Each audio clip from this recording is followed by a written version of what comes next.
जैसे हम आप झूले पर झूलते हैं और झूले की रमक बढ़ती है एक स्थिति तक और फिर झूला वापस आता है, उसी प्रकार से हमारे जीवन का उत्थान हुआ करता है।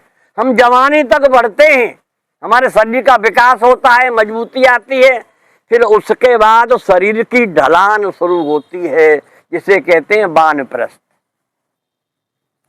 वानप्रस्थ की अवस्था जब 100 साल की उम्र आंकी गई थी तो 50 साल के बाद वानप्रस्थ शुरू होता है। उसके बाद घर की कुछ जिम्मेदारियां अपनी पत्नी को, अपने बच्चों को सौंप करके और कुछ समय भगवान की साधना में लगाने के लिए अपने जीवन के वास्तविक लक्ष्य को समझते हुए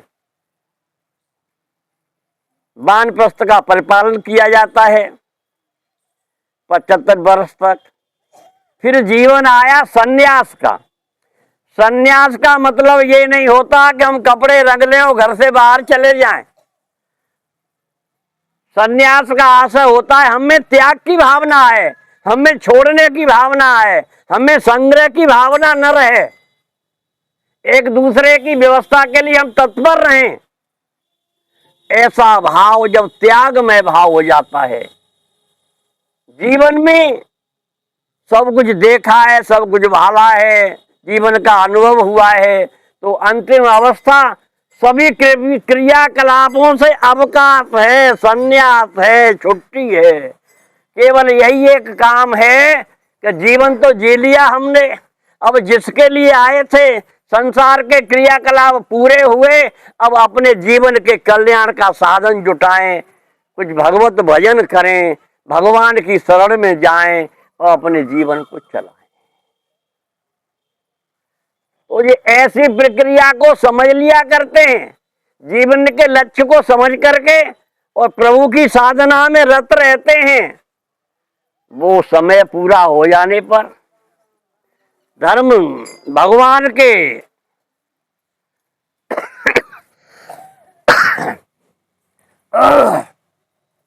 भगवान के सेवक उन्हें सम्मान के साथ ले जाते हैं, क्योंकि उन्होंने अपने जीवन को नियमित बिताया है, भगवान से जो वादा किया तो वो निभाया है पूरा, जीवन पूरा हुआ है, भगवान के यहाँ जा रहे हैं। सम्मान सहित जाना हुआ करता है।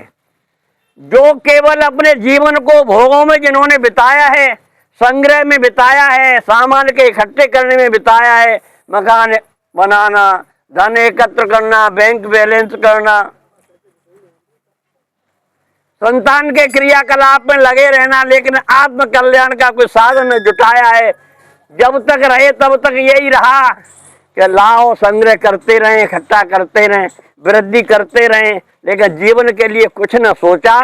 उनके पास अंतिम अवस्था में कुछ रहता नहीं, वही वैसे जाते हैं जैसे पुलिस पकड़ के ले जाती है किसी अपराधी को, वैसे यम के दूत आते हैं और गले में फंदा डाल करके ले जाते हैं। चलो तुमने तो यही समझा था कि यही हमेशा रहना है, यही परमानेंट पोस्ट है, यही सब कुछ है, अब चलो तुम।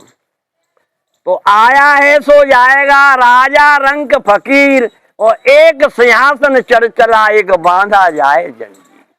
जो अपने जीवन के लक्ष्य को समझ लिया करता है, जीवन को विधिवत जीता है, वो अंतिम समय में उसे कष्ट नहीं होता और सम्मान के साथ जाता है। तो ये विचार करके, ये सोच करके कि हमें जाना तो यहां से है, और जब जाना है विचार करिए, थोड़ी सी यात्रा पर जाते हैं, 4 से 10 दिन के लिए जाते हैं, कपड़े भी ले जाएंगे और रुपए पैसे भी खर्च के लिए ले जाएंगे, खाद्य सामग्री भी ले जाएंगे, सब सामान लेके जाएंगे, और जहां हमेशा हमेशा के लिए जाना है, जहां से फिर लौटना नहीं होता, उसके लिए कुछ सामान सजोया है, कुछ तैयारी की है। प्यारे कफन में तो जेब होती नहीं, इसलिए कोई सामान तो जा नहीं सकता है। जाते हैं आपके कर्म, आपके क्रियाकलाप, आपके द्वारा किए हुए शुभ कर्म, ये प्यारे जाते हैं आपके साथ। तो ऐसा सोच करके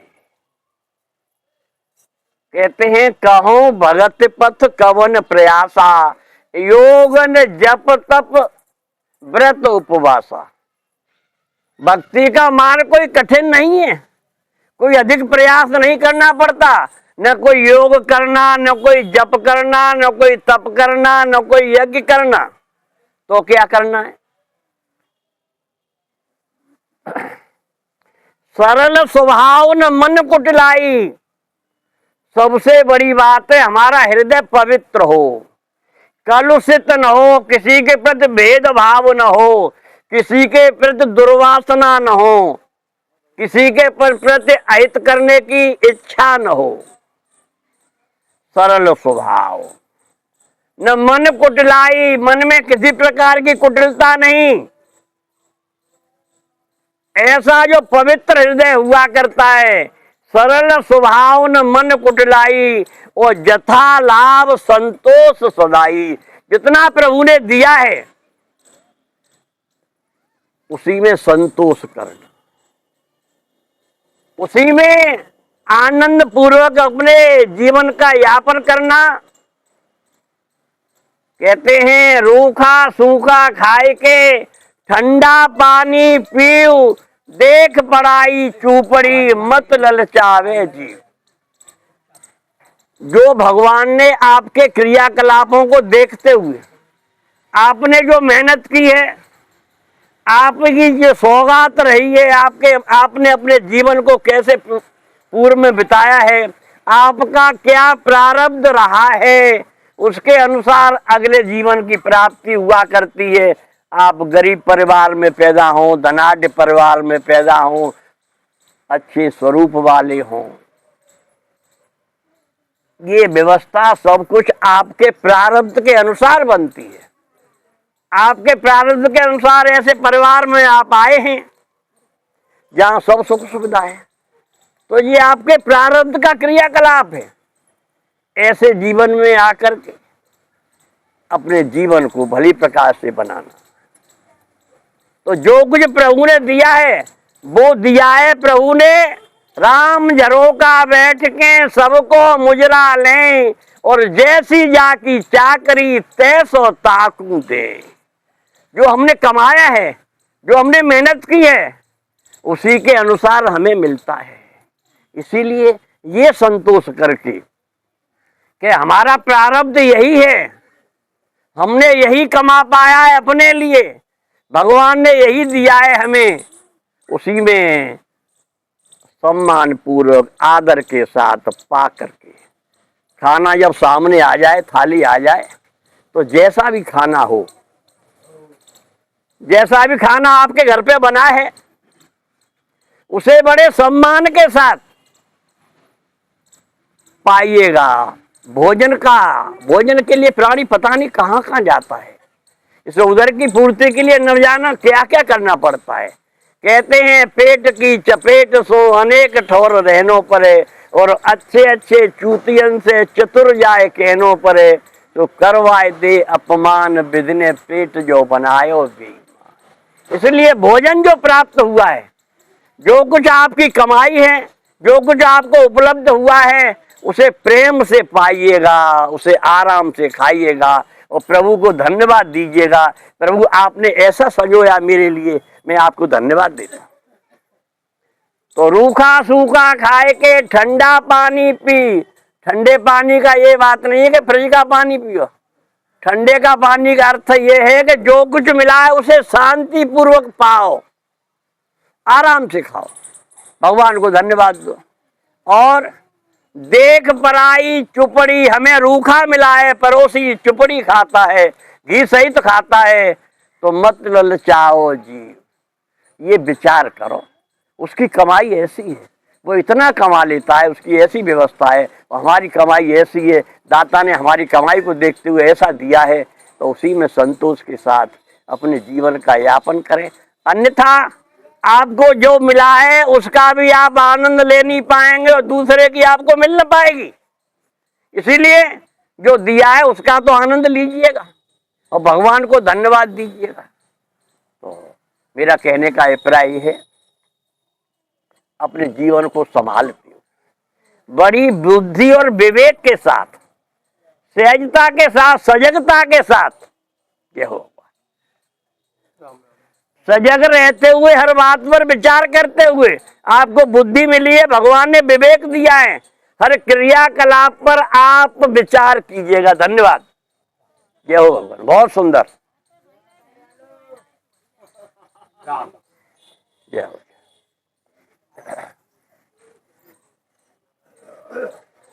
धन्यवाद दीजिएगा आप।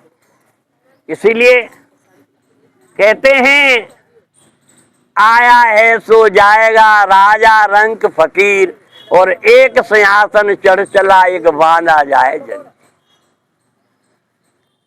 कहते हैं चलो चलो सब ही कहें, मोई भरोसो और साहब सो परिचय नहीं, पहुंचोगे केठो।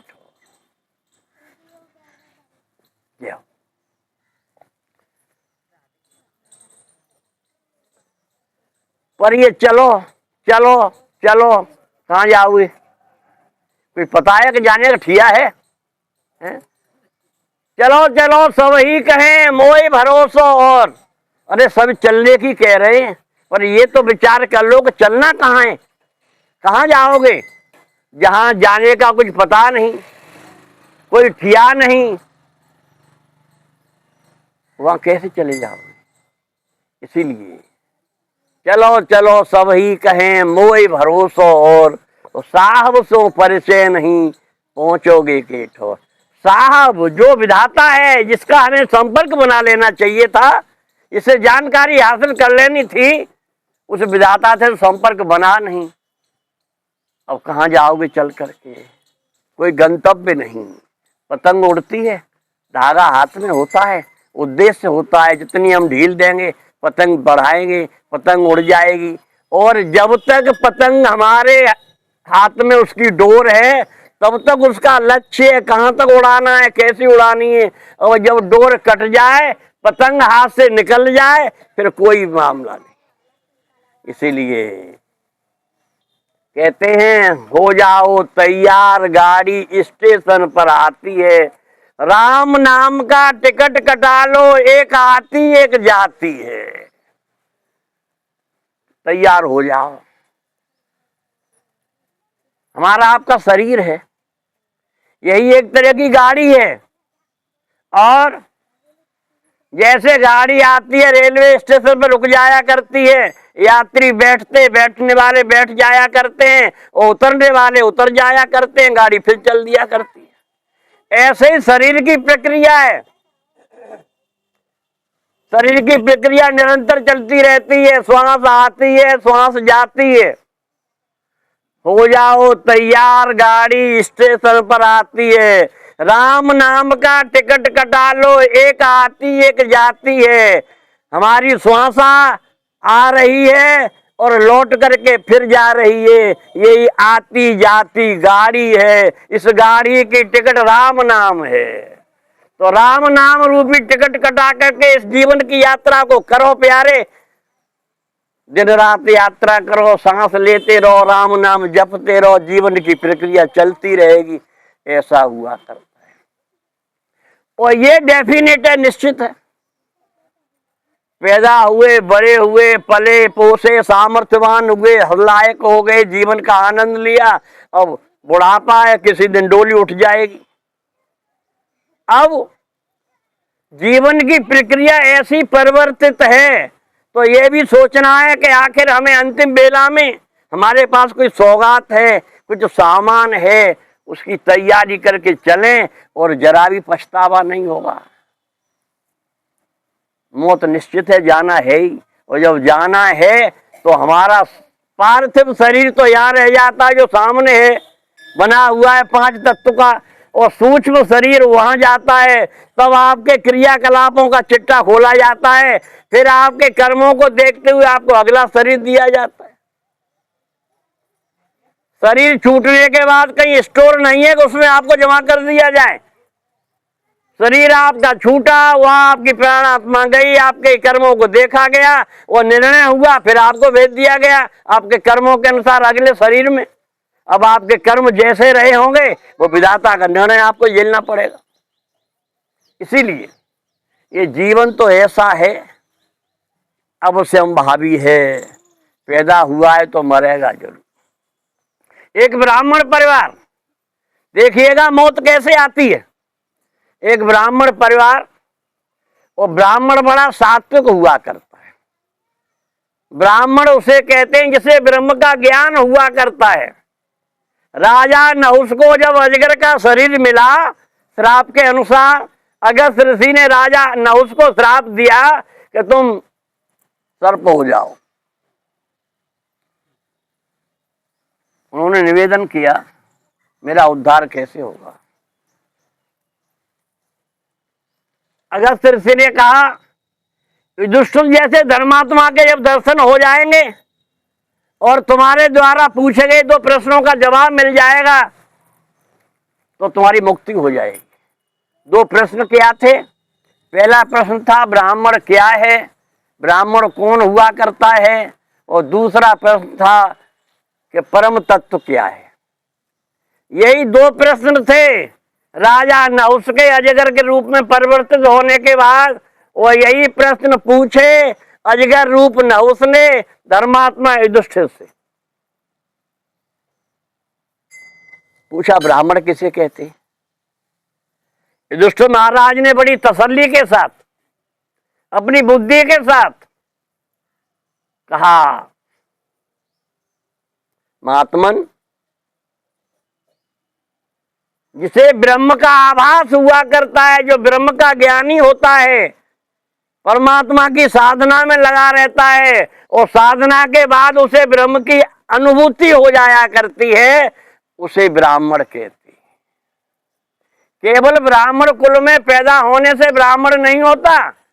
किसी कुल में पैदा हो जाए लेकिन ब्रह्म की जानकारी हो जाए, ब्रह्म की अनुभूति हो जाए, परमात्मा की प्राप्ति हो जाए, उसे कहते हैं ब्राह्मण।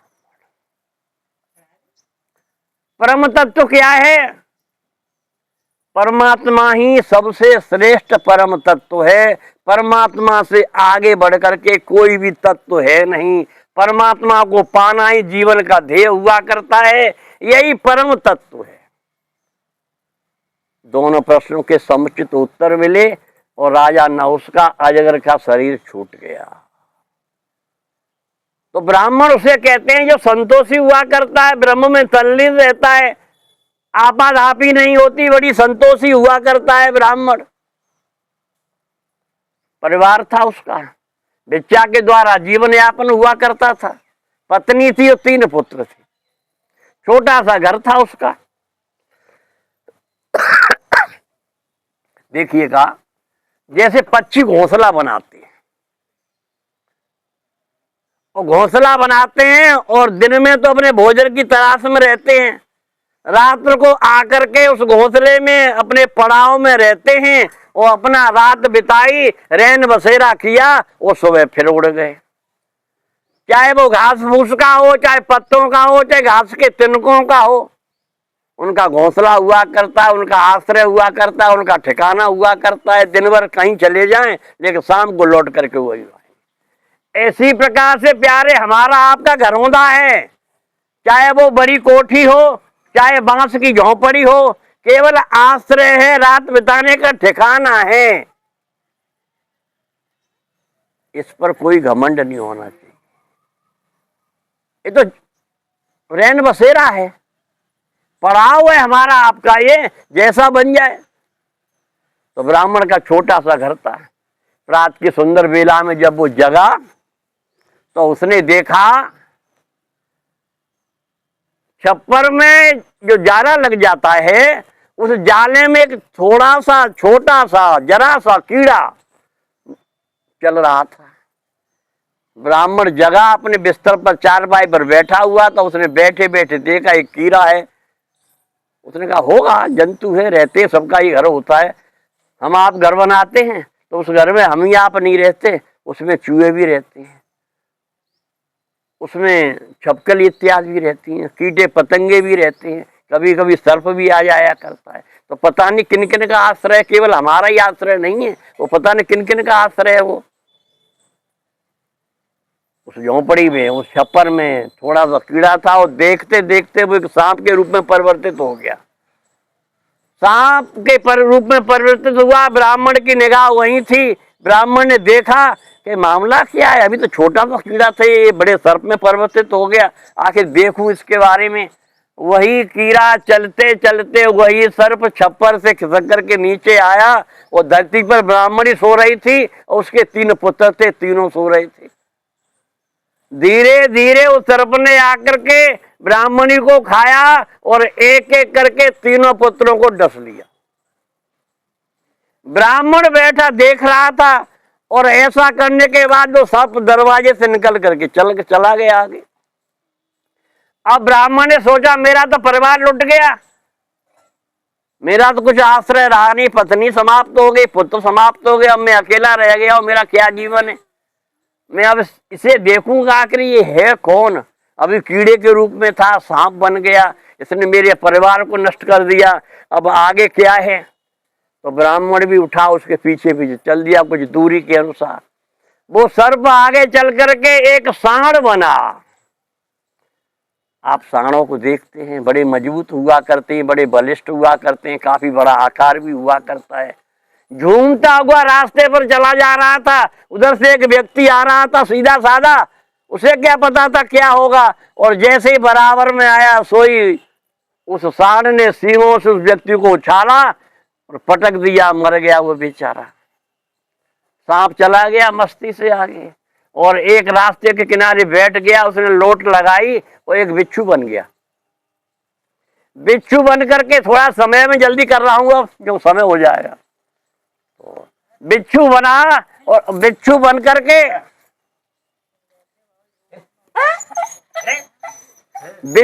करके वो आगे बढ़ गया और एक चौपाल में एक नौनिहाल बच्चा, 3-4 साल का बच्चा था, खेल रहा था, बड़ा ही सुंदर बालक था। उस बिच्छू ने उसे डस लिया, बालक मर गया। ब्राह्मण देवता पीछे पीछे देख रहे हैं, आगे चला। वही बिच्छू आगे जाकर के मेढ़ा बना और मेढ़ा बन करके एक आते हुए बालक के पेट में ठोकर मारी। मेढ़ा के सींग हुआ करते हैं, भेड़ के सींग नहीं होते, मेढ़ा के सींग होते हैं। ठोकर मारी, बालक मर गया। ब्राह्मण देख रहा था, पता नहीं ये है क्या, मेरे समझ में ही नहीं आ रहा है। कभी सांड बनता है, कभी बिच्छू बनता है, मेढ़ा बन गया, बालक मर गया। आगे चला, वही जो सांड बना था, मेढ़ा बना था, बिच्छू बना था, उसने आगे जाकर के एक रूपवती स्त्री का रूप धारण किया। बड़ी सुंदर स्त्री, बड़ी जवान स्त्री। उसके पास एक छोटी सी गठरी थी और तालाब के किनारे जाकर के बैठ गई, किसी के इंतजार में रही होगी। उधर से 2 जवान आए थे पुलिस के, छुट्टी लेकर के, घर पे कुछ काम रहा होगा। दोनों सगे भाई थे, एक बड़ा एक छोटा, और दोनों ने उस स्त्री को देखा। अब दोनों ने उस स्त्री को देखा, दोनों अविवाहित थे, दोनों मोहित हो गए। बड़ा कह रहा था ये मेरी पत्नी है और छोटा कह रहा था ये मेरी पत्नी है, मेरे लायक है। दोनों में झगड़ा हुआ। पत्नी चुपचाप बैठी थी, स्त्री उसे कोई मतलब नहीं था। दोनों लड़ करके उस पत्नी के लिए दोनों मर गए। पत्नी किसी की न हुई, दोनों मर के ढेर हो गए। फिर वो उठी, उसने कपड़ों को झाड़ा और झाड़ करके बड़ी जल्दी चली एक नदी के तरफ, और एक वो स्त्री बैठ गई नदी के किनारे और उसने पता नहीं क्या कारण था, एक सर्प का रूप, भयंकर सर्प का रूप धारण किया। नदी थी, लोग नदी में नहाने के लिए आए थे, बड़ी नाव थी, 100-200 लोग उसमें बैठे थे, उस पार जा रहे थे। सांप बढ़ा बड़ी तेजी से उस नाव में चला गया। और नाव में जब सांप गया तो अफरा दफरी मच गई, मैं बच जाऊं, मैं बच जाऊं, मैं बच जाऊं। तो नाव का बैलेंस बिगड़ गया, सबके सब डूब गए, सबके सब मर गए। वो सांप निकल करके फिर दरवाजे बाहर आ गया किनारे पर, और किनारे पर आया, कोई लोट मार करके एक पंडित बन गया, बड़ा सुंदर स्वरूप वाला, फकाबक धोती कुर्ता और पगड़ी सिर पर, और बेंत हाथ में चश्मा लगा हुआ, बड़े सुंदर पंडित जी बन गए और हाथ में पत्रा थी। ऐसे पंडित को रूप जब ब्राह्मण ने देखा, जो ब्राह्मण पीछे देखता आ रहा था कि सांड बना, फिर बिच्छू बना, फिर मेढ़ा बना, फिर स्त्री बनी, फिर सर्प बना, अब ये पंडित के रूप में कोई पैर पकड़ लिए ब्राह्मण देवता ने उस पंडित के। मैं आपके चरण पकड़ता हूँ, मैं आपको बहुत देर से देख रहा हूँ, आप हैं कौन? कभी कुछ बनते हैं, कभी कुछ बनते हैं। पंडित जी ने कहा, तुम मुझे देख रहे हो ब्राह्मण देवता, मैं भी तुम्हें बहुत देर से देख रहा हूं, तुम मेरे पीछे लगे हुए हो। मैं कुछ नहीं हूं, मैं काल हूं, और जिसकी मृत्यु जिस ढंग से होनी हुआ करती है, मैं वही स्वरूप धारण करता हूं। उसी स्वरूप के द्वारा मौत हुआ करती है, इसीलिए तुम्हारी भी मौत होनी। ब्राह्मण देवताओं ने उन पंडित जी से कहा, पंडित जी तो ये बता दो मेरी मौत कैसे होगी और कब होगी? पंडित जी ने कहा, ये तो मुझे अधिकार नहीं है कि तुम्हारी मौत कब होगी ये बता दूं, पर ये अधिकार तो है कि मौत कैसे होगी ये बता सकता हूं। ब्राह्मण देवता ने कहा, तो यही बता दो। पंडित जी बोले, तुम्हारी मौत होगी पानी डूबने से। और बचना कैसे बचते होते? तुम मरोगे पानी में डूब करके।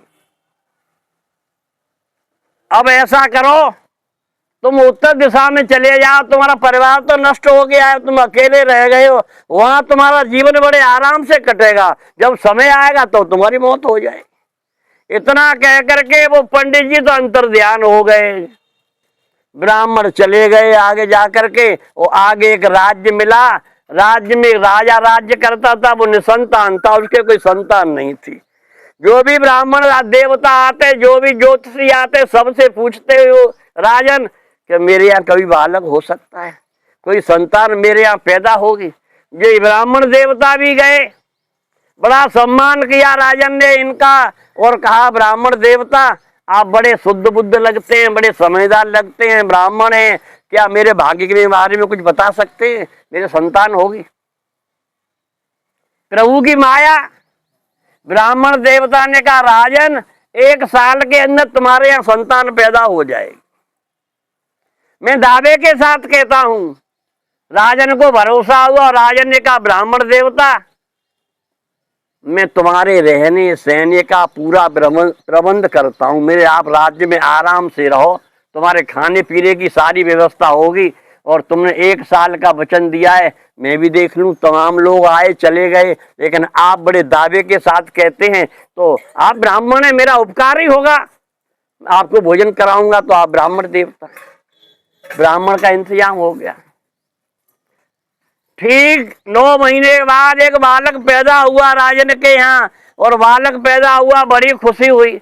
ब्राह्मण देवता को बड़ा उपहार दिया गया, ब्राह्मण देवता तुमने हमारे वंशज दिया है, परिवार का सपूत दिया है, परिवार के चलाने के लिए आगे वंश दिया है तुमने। बड़ी आव भगत हुई, ब्राह्मण का सम्मान बढ़ गया, होदा बढ़ गया। धीरे धीरे बालक बड़ा हुआ, और बालक बड़ा हुआ तो राजा ने शिक्षा का प्रबंध उन ब्राह्मण को ही सौंप दिया। अब आपसे भला कौन मिलेगा मुझे, आप ही मेरे बालक को शिक्षा दीजिएगा, आपने इतना किया है तो और करिएगा। ब्राह्मण आराम से बालक को पढ़ाने लगे। अब बालक पढ़ता, ब्राह्मण देवता पढ़ाते, बड़ा सानिध्य बढ़ गया, गुरु चेले में बड़ा प्रेम हो गया, आराम से समय चलने लगा। अब कई संस्कार होते हैं जीवन में, कभी गर्भाधान संस्कार होता है, कभी उपनयन संस्कार होता है, कभी यज्ञोपवीत संस्कार होता है, तमाम संस्कार होते हैं, कभी अंत्येष्टि संस्कार होता है, जो 13वीं होती है वो भी संस्कार में आती है। संस्कार हुआ करते हैं। बालक 12 साल का हो गया, उसका यज्ञोपवीत संस्कार होना था। राजा ने कहा, ब्राह्मण देवता तुम ही कराओगे, नदी में खड़े होकर के घुटनों तक पानी में आप बालक के साथ खड़े होंगे और आप संस्कार कराइए, यज्ञोपवीत संस्कार आपके द्वारा होगा। ब्राह्मण ने कहा, राजन मैंने आपको पहले ही बता दिया है, मैं जल से दूर रहता हूँ, नदी हो, तालाब हो, सरोवर हो, नहर हो, मैं इनमें न जाऊंगा।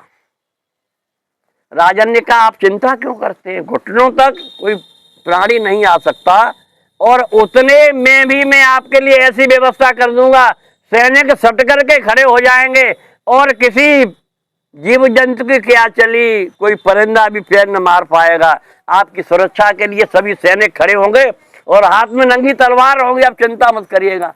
ब्राह्मण को भरोसा हुआ और जल के मध्य खड़े होकर के बालक का युगोपवीत संस्कार किया, और जब ही संस्कार पूरा हुआ तो गुरुदेव और बालक साथ साथ खड़े थे, एकदम गड्ढा हुआ और गुरुदेव भी चले गए और बालक भी उसमें चला गया। ये होता है जीवन की व्यवस्था। तुलसी जस भवतव्यता तैसी बने सहाय, आप न आवे ताय पे ताय तहां ले जाए। जो होनहार होती है वो होके रहती है, विधि का विधान है, टल नहीं सकता। सृष्टि की रचना के लिए विधि का बना हुआ नियम है, जो लिख दिया वो होगा। जो विधना ने लिख दिए छठी भाल के अंक, और आई घटे न पल बढ़े रहु जियरा निरसंग। निश्चित है, लिखा हुआ है, जहां स्थान है वहीं पहुंच जाओ। तुलसी जस भवतव्यता तैसी बने सहाय, आप न आवे ताय पे ताय तहां ले जाए। जो होनहार होती है वही होके रहती है।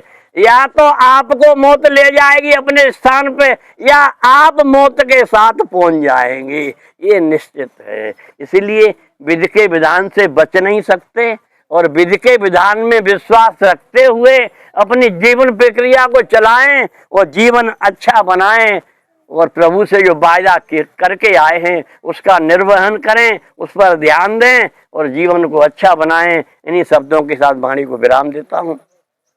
बोलिए सद्गुरुदेव भगवान की, आनंद कंद भगवान की, उमापति